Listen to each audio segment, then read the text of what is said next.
Ces deux invités, c'est Louis Schweitzer et Aurélien Barraud. Bonsoir à tous les deux. Bonsoir. Alors, merci d'être avec nous. Vous signez donc ensemble un livre dialogue sur la condition animale, avec ce titre un peu provocateur, « L'animal est-il un homme comme les autres? Les droits des animaux en question ». C'est aux éditions Duno. Alors, je vous présente en deux mots. Louis Schweitzer, vous êtes aujourd'hui le président de la Fondation Droit Animal, Éthique et Sciences.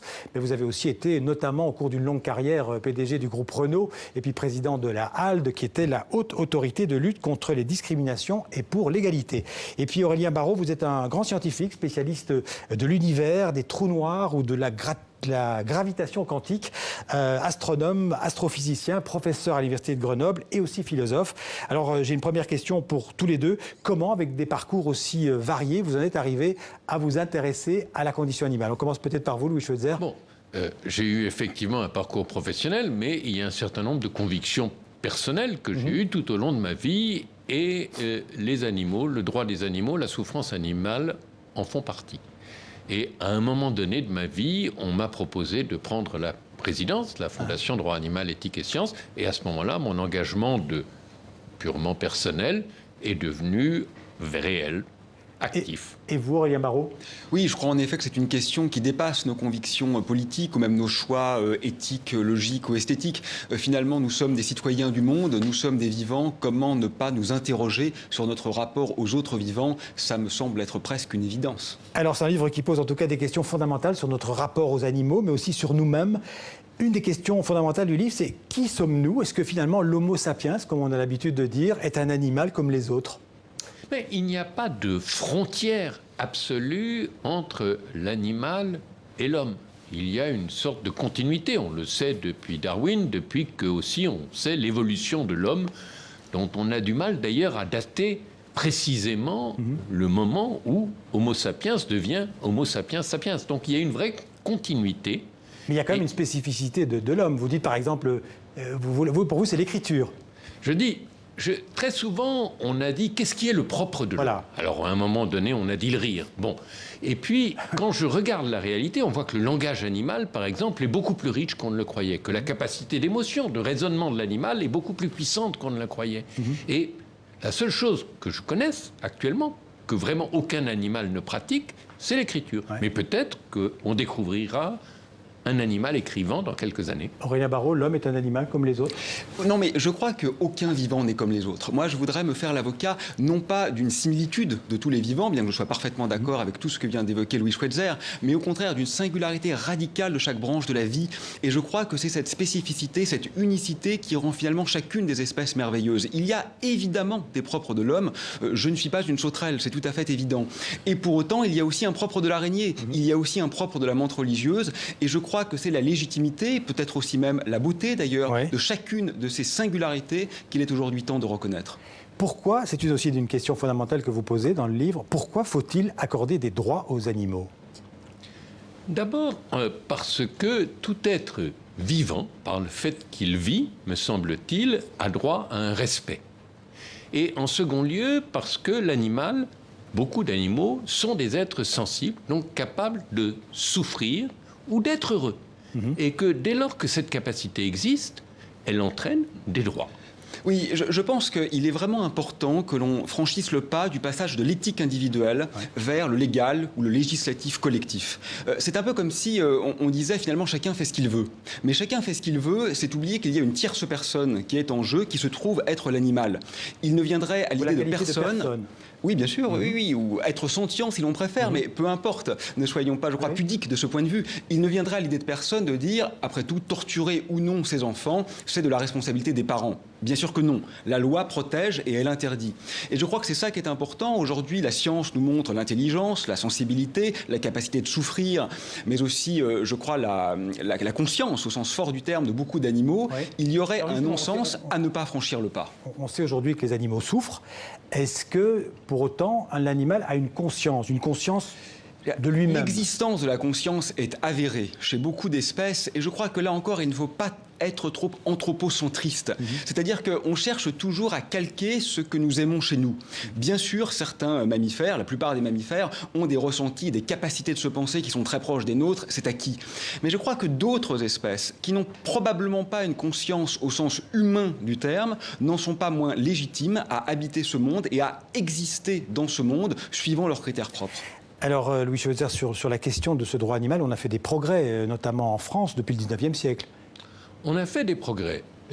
On a d'abord condamné la cruauté publique, il y a un peu plus de 150 ans. Oui, ça date de 1850. Et puis, maintenant, on a le dernier progrès, d'ailleurs la LFDA y a contribué, et la reconnaissance par le Code civil de l'animal comme être sensible, alors qu'avant, c'était uniquement un bien meuble. Ouais, il n'était pas considéré comme un meuble, mais on ne le considérait que comme la possession de l'homme. Et ça date de 2015, c'est très récent. Donc c'est tout récent. Ouais. Et puis, le droit européen aussi reconnaît l'animal comme être sensible et l'obligation de prendre en compte cette sensibilité. Mais je pense qu'il faut aller plus loin. On peut même dire que le droit européen était en avance sur le droit français. Le droit français a suivi. Le droit français, effectivement, n'a pas été précurseur dans ces domaines. Mais je pense, je le redis, qu'il faut aller au-delà. Alors justement, il faut aller plus loin. Où faut-il aller pour faire respecter les droits, au-delà de la reconnaissance du fait que l'animal est un être sensible? Je crois que cette question est essentielle. C'est-à-dire que, vous savez, on parle parfois de force de loi. La loi a un sens dès lors qu'elle est applicable. Il ne s'agit pas de fliquer naturellement et d'employer des moyens coercitifs, mais une loi qui n'est pas suivie des faits n'a simplement aucune valeur judicative. Et actuellement, il est vrai que s'il y a un progrès, que je souligne également dans le sens de cette reconnaissance d'un statut d'être sentient ou d'être sensible pour l'animal. Ce qui est important maintenant, c'est que les faits s'en suivent. Et là, je crois que tout reste encore à écrire, puisque à ce stade, je dirais que la loi n'est pratiquement pas prescriptive. Elle n'entraîne pas, à ce stade, des faits, des actions et des condamnations notables. Ouais.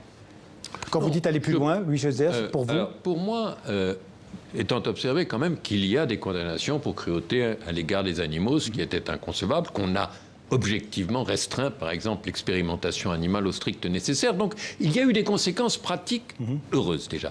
Alors, comment aller plus loin? D'abord, moi, je suis convaincu que de poser une déclaration des droits de l'animal, c'est utile. Pour les droits de l'homme, on voit qu'il a peut-être fallu 2 siècles pour tirer toutes les conséquences de la déclaration des droits de l'homme. Et encore, pas dans tous les pays, loin de là. Oui. Mais donc je pense que de poser les principes dans une déclaration des droits, c'est un progrès. Je pense que ça devrait être fait au niveau français et européen. Et nous avons fait des propositions à la LFDA pour cela. Et puis en second lieu, je pense que dans le concret, il y a beaucoup de voies d'action. Des normes, par exemple dans l'élevage, ou bien ce qu'on appelle le droit souple, qui est une façon de permettre à ceux qui sont capables d'avancer plus vite de ne pas attendre ceux qui avancent plus lentement. Alors, il y a une question aussi étonnante dans le livre, c'est est-ce qu'il faut accorder les mêmes droits à tous les animaux?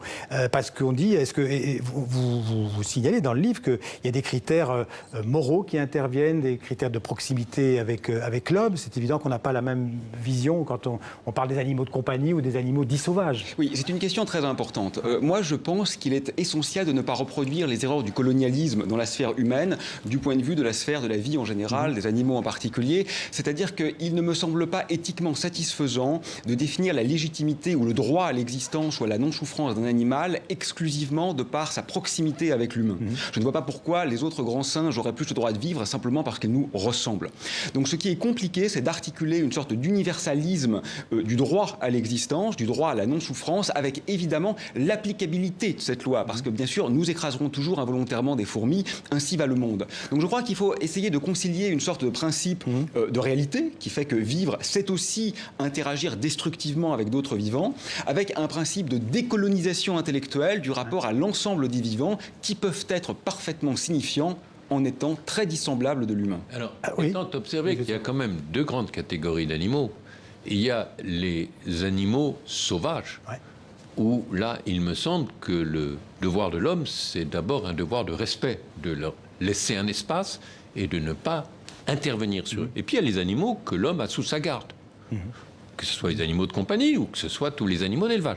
Et là, l'homme a pris la responsabilité de leur traitement. Et donc il y a une obligation de bientraitance et de veiller au bien-être de ces animaux qui va au-delà de la non-intervention. Alors vous dites qu'il veut changer la loi, changer le droit, la loi ne suffira pas. Il faut aussi changer les mentalités, les habitudes, par exemple, de consommation. Vous parlez aussi dans ce livre, par exemple, des végétariens, des véganes. Est-ce qu'il faut interdire, par exemple, de manger de la viande?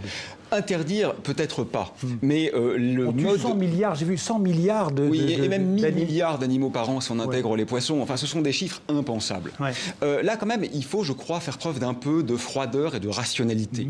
L'alimentation carnée actuelle n'a aucun sens. D'abord, l'alimentation végétarienne, c'est très bon, c'est compatible avec les attentes des gourmets et des gourmands, mais de façon plus sérieuse. Du point de vue vous mangez éthique, de la viande, personnellement? Non. Et vous en mangez? Eh oui, c'est là que Aurélien est plus actif que moi. Non, mais vous avez beaucoup fait par ailleurs. Mais du point de vue éthique, je veux dire, les souffrances qu'on inflige à ces animaux dans les abattoirs, et surtout, comme Louis le faisait remarquer, l'absence de vie qui précède la mise à mort sont indéfendables. Mais aussi du point de vue écologique, l'industrie de la viande est plus polluante que l'industrie des transports. Donc c'est que ça a une incidence considérable sur la planète. Et du point de vue même strictement humain, c'est non seulement néfaste à la santé, la suralimentation carnée, mais il y a aussi un problème de ce qu'il faut produire 4 fois plus de protéines d'origine végétale si on veut nourrir des animaux qui serviront à alimenter les hommes plutôt qu'en nourrissant directement les hommes. Donc il n'y a absolument aucun moyen de justifier notre mode alimentaire actuel. Je crois qu'une fois qu'on le sait, sans se fâcher, sans culpabiliser les carnistes, il faut peut-être en tirer les conséquences. Une dernière question, Louis Chauzer, parce qu'on n'en a pas parlé, on a vu des images, mais l'expérimentation animale, est-ce qu'il faut l'interdire? Vous parlez de la règle des 3 R. Oui. Il faut réduire, raffiner, remplacer. Oui, absolument. Mais c'est un domaine où on cherche à avoir un équilibre entre les besoins de la science et notamment de la médecine et les droits des animaux. Et c'est un domaine où on voit un progrès continu. Tous les 10 ans, on progresse. Et je pense qu'on réduit de façon massive l'expérimentation animale et que c'est bien. Je ne pense pas qu'aujourd'hui, on puisse l'interdire en matière médicale. On l'a interdit pour les produits de beauté, et ça, c'est bien. Mais pour la santé, je pense qu'on ne peut pas. Merci à tous les deux donc, pour savoir comment améliorer la condition animale. On trouve tout dans ce livre. Toutes les questions fondamentales sont posées et on y répond. Il y a aussi des sites internet, il y a des livres et des petits encarts avec des points très précis. C'est vraiment très bien fait. Donc Aurélien Barraud, Louis Chauzer, merci d'être venus en parler. Les droits des questions, les droits des animaux en question, c'est chez Duno. Merci beaucoup.